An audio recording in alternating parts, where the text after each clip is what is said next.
Welcome back. This is part 2 of looking at displacement reactions with the halogens.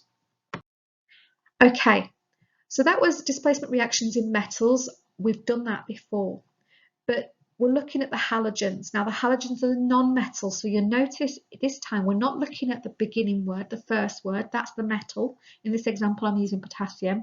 I'm looking at the halogens, fluorine, chlorine, bromine, iodine, astatine. So I'm looking at that second word. Now let's have a look at what happens in this reaction. Okay, this swap places. Was there a reaction?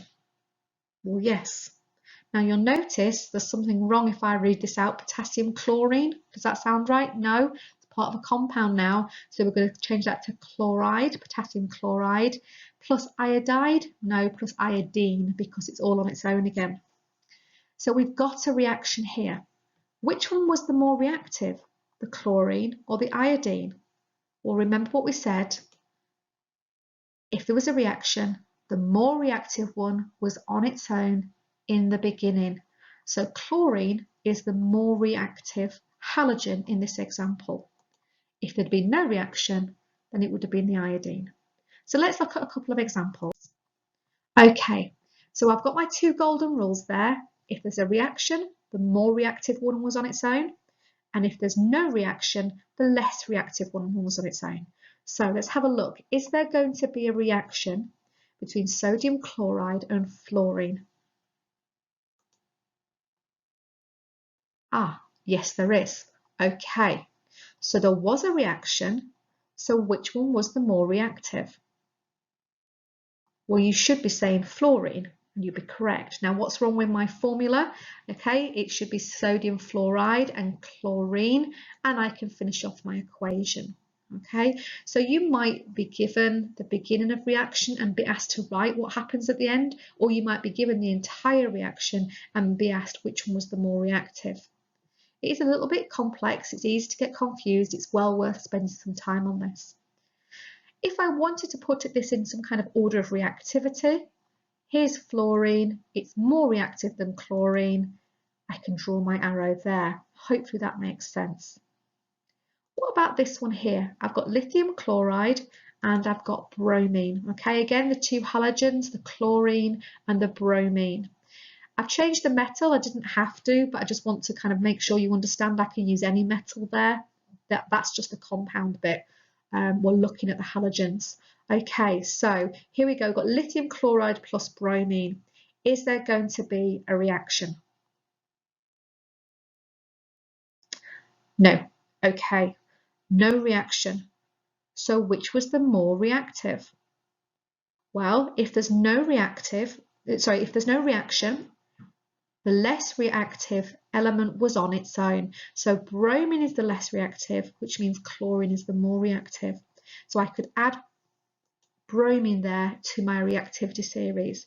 And you'll notice in the equation at the bottom, nothing has changed. There's been no reaction. I've still got the same chemicals as I started with lithium chloride and bromine. So you can see here what I'm trying to do. I'm using chemical reactions and seeing if there is one to predict which of the halogens is the more reactive. Now, in reality, this tends to be a practical. I'm sorry, I've skipped a slide here. I'm going to go on, okay? You can see here, if I put this arrow here, which is the less reactive one going down, it matches what we did last week there, fluorine, chlorine, bromine, going less reactive as we come down the group. Sorry about that. Okay, so here's the practical. What you'd end up with is something like potassium chloride, so the chlorine being the halogen, potassium bromide with the bromine being the halogen, and potassium iodide with the iodine being the halogen. So they're all parts of the compound, and then coming down the side here, you've got chlorine water, bromine water, and iodine water. They are the single atoms, they're the single elements. And in the classroom, sorry, talking nonsense today, aren't I? In the classroom, this would have to probably be done by a teacher because, as we know, halogens are poisonous. That bromine water in particular is really nasty. So we want to react them together. So if you imagine here, I've got iodine and I've got potassium chloride, and I'm going to put them together in this conical flask here, and I'm going to see if there's a reaction. If there is a reaction, I know that my more reactive element was on its own, so it would be the iodine. And if there wasn't a reaction, I'd know my less reactive element was on its own, so that would mean chlorine was more reactive. So that's the idea behind it, okay? We're looking for a chemical reaction or not. So if you are taking notes, you might want to just jot down this table and play along, if you will, and see what we get. So let's have a look.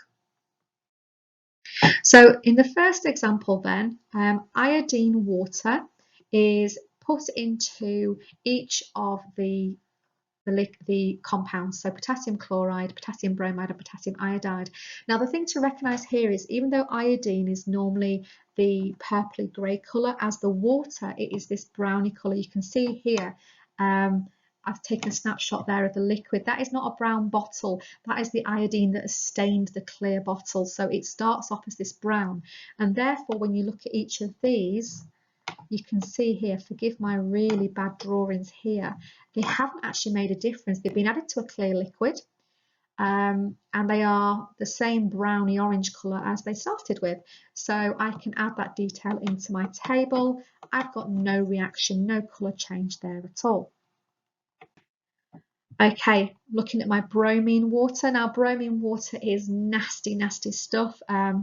In the video, you'll see the guy kind of taking the lid off, pouring it into a beaker, sorry, and very quickly putting the lid back on again. The fumes are very dangerous.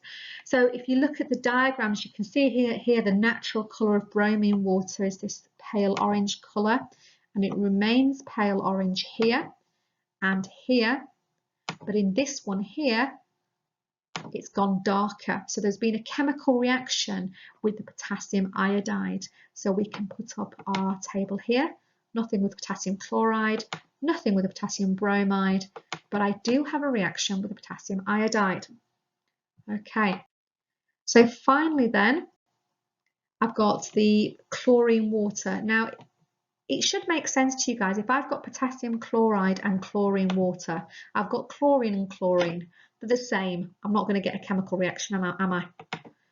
Here, do I have a reaction? Well, chlorine water is clear to start off with, so definitely got a reaction there. And then this one here, you could argue an even stronger reaction there. Okay, and that is how you would collect the results from that practical. Okay. Like I say, it would be done by a teacher in the classroom, but you do need to know how to carry out that practical. So let's look at our results then. Often you'll be asked to use evidence that's already given to you or to collect the evidence yourself, but you would end up with a table that looks something like this. And you would be asked, okay, put them in order of reactivity. Now, hopefully you can see that chlorine water has reacted twice, which is a lot more than the other two. So chlorine is the more reactive element here, or the more reactive halogen here. Bromine has reacted once, and iodine has not managed to react with anything. It's not managed to displace anything there. So chlorine halogen has displaced two other halogens. Bromine has managed to displace one other halogen, and iodine managed to displace no other halogen. So you can see there, they're getting more reactive as you come up that group. If you flip it round, we're getting less reactive as we come down the group. And if we compare that to what we had last week, that follows, it's just that middle section there, chlorine, bromine, iodine.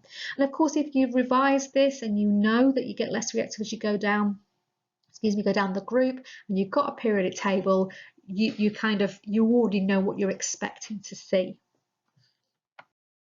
So this is a YouTube clip I've been using to take those snapshots. It's only a couple of minutes long. You might find it useful to watch that if you fancy it.